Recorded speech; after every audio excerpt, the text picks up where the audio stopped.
Hello दोस्तों, स्वागत है आपके अपने यूट्यूब चैनल एजुकेशन टीम में। आज हम साइंस का लेसन नंबर 11 करेंगे।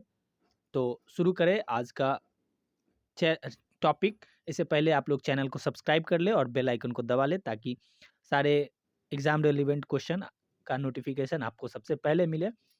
तो शुरू करें। उससे पहले एक लाइन मैं कह दूं आप लोगों को। गौरव सर का जो है मुझे बहुत अच्छा लगता है। मंजिल ने मुझसे कहा कि तेरे बस की बात नहीं। मंजिल ने मुझसे कहा कि तेरे बस की बात नहीं।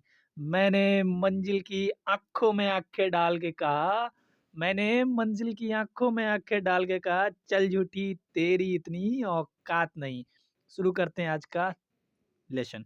हमारे शरीर का तापमान कितना होता है? हमारे बॉडी का जो टेम्परेचर होता है ये जो क्वेश्चन में ना सबसे ज़्यादा इस तरीके के क्वेश्चन आते हैं, खास करके रेलवे वाले जो एग्जाम होते हैं एनटीपीसी, और इस तरीके का बॉडी का टेम्परेचर सबसे ज़्यादा है। तो हमारे बॉडी का टेम्परेचर कितना होता है? केल्विन में पूछा है यहाँ पे। देखिए के का मतलब केल्विन, तो कितना होता है हमारे बॉडी का टेम्परेचर?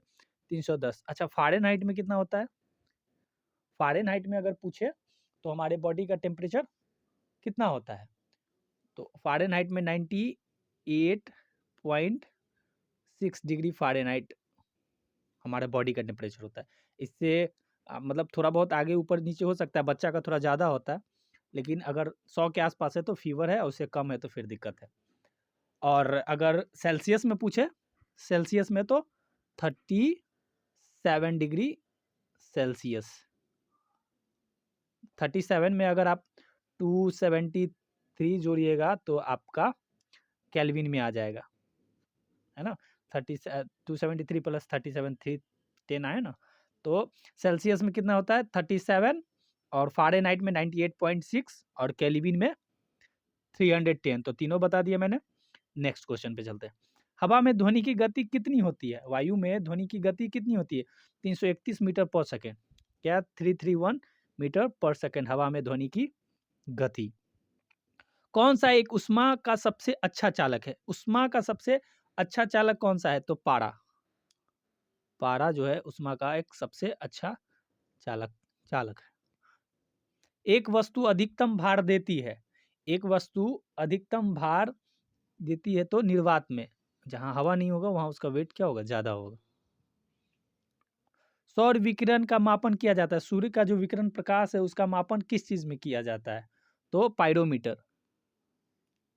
पायरोमीटर मतलब सौर विकिरण का मान। अच्छा, इसका एक वो है, ट्रिक है। पाई को इस तरीके से याद कीजिए। पाई ये होता है ना, पाई जो मैथ वाला पाई होता है, ऐसे रहता है ना। मैथ में जो पाई लिखते हैं, पाई तो समझ लीजिए एक आदमी है, ये रो रहा है। पायरो, तो पायरोमीटर हो गया। क्यों? क्योंकि सौर का जो सूरज का जो किरण है, धूप है, उससे ये रो रहा है। तो पायरोमीटर यानी कि सौर विकिरण, सूरज का किरण को मापने के लिए पायरोमीटर का यूज किया जाता है। ये बस ट्रिक है आप लोग ऐसे याद करने के लिए कि आप याद करो। चाहे अगर आप ऐसे रट के याद कर सकते हो तो और बेटर है।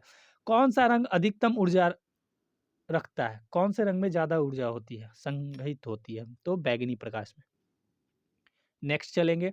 लंबाई की सबसे छोटी इकाई क्या है? मतलब सबसे छोटी इकाई लंबाई को किस चीज में मापते हैं? तो फेमी फेमीमीटर। लंबाई की सबसे छोटी इकाई क्या हो जाएगी? फेमीमीटर। लंबाई की सबसे छोटी इकाई फेमीमीटर, राइट। हीटर में किस धातु का तार बना होता है? हीटर हीटर जो आप देखते होंगे तो जो लाल सा एकदम रॉड होता है, उसमें कौन से किस धातु का तार लगा होता है? तो नाइक्रोम का। किस चीज का होता है? नाइक्रोम का। निक्रोम लिखा हुआ है, नाइक्रोम होता है। सर्वप्रथम मिसाइल को किसने बनाया था? Missile man. तो इंडिया में मिसाइल मैन किसको कहा जाता है? तो वो तो अब्दुल कलाम जी को कहा जाता है। लेकिन सबसे पहले मिसाइल किन्होंने बनाया था? तो कौन बनाए थे? वर्नर बान ब्रोन। वर्नर बान ब्रोन ने सर्वप्रथम मिसाइल का आविष्कार किया था। गुरुत्वाकर्षण का सिद्धांत किसके द्वारा दिया गया था? ये तो सब जानते हैं, न्यूटन बाबे को, है ना। गुरुत्वाकर्षण का सिद्धांत न्यूटन साहब ने दिया था। इस पे तो आप लोग को एप्पल वाला स्टोरी याद ही होगा। तो उन्होंने ही गुरुत्वाकर्षण का सिद्धांत दिया था। पॉजिट्रॉन के आविष्कारक थे। पॉजिट्रॉन के आविष्कार किन्होंने किया था? तो एंडरसन ने। पॉजिट्रॉन का आविष्कार किसने किया था? एंडरसन ने। और न्यूट्रॉन का किन्होंने किया था? न्यूट्रॉन का आविष्कार कौन किया था? Chadwick Chadwick.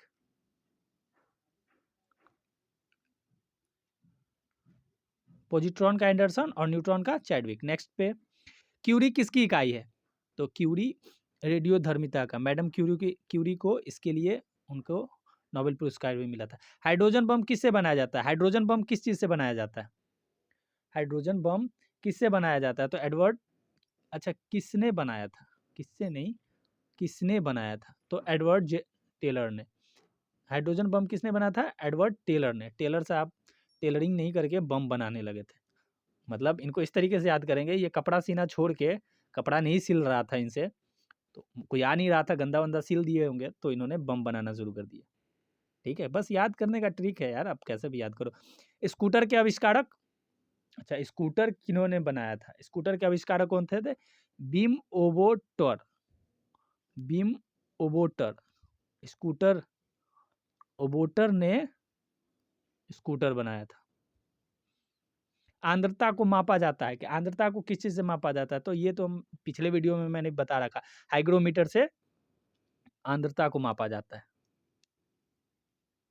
हाइग्रोमीटर से आर्द्रता को मापा जाता है, राइट। पादप कोशिका भित्ति बनी होती है। पादप कोशिका भित्ति किस चीज की बनी होती है? पादप कोशिका भित्ति सेलुलोज की बनी होती है। किस चीज की? सेलुलोज। यांत्रिक शक्ति की एसआई मात्रक या एसआई इकाई क्या होता है? यांत्रिक शक्ति का वाट। यांत्रिक शक्ति का एसआई इकाई क्या है? वाट।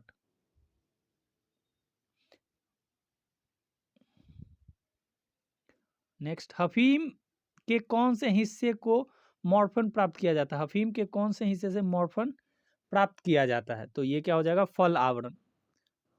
फल आवरण, जो फल भित्ति होती है आवरण, वो उससे ही मॉर्फिन, जो नशीला पदार्थ होता है अफीम का, वो प्राप्त किया जाता है।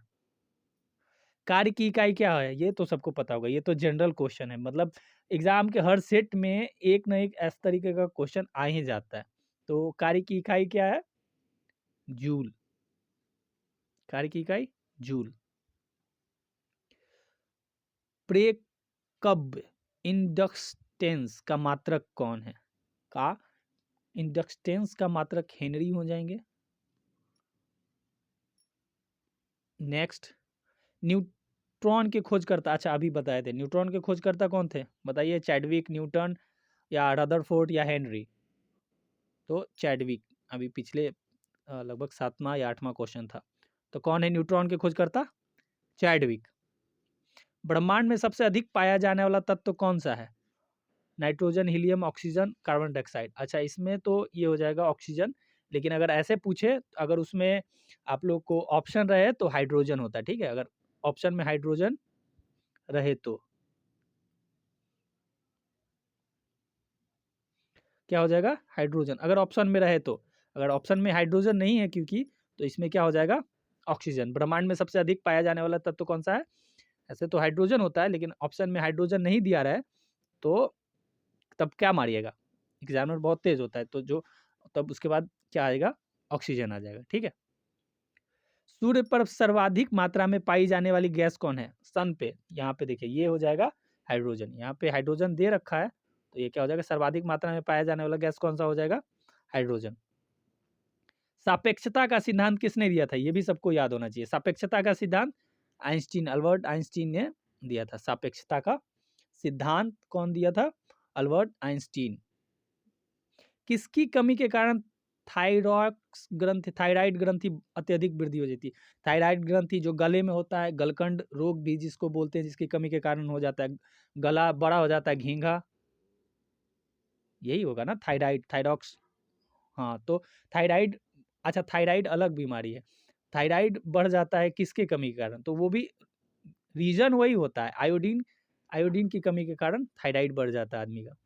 ठीक है, और उसी के वजह आयोडीन की कमी के कारण ही क्या हो जाता है? घेंघा रोग भी हो सकता है, जिसमें गला बड़ा हो जाता है, गलकंड जिसको बोलते हैं। तो आयोडीन की वजह से ऐसा होता है।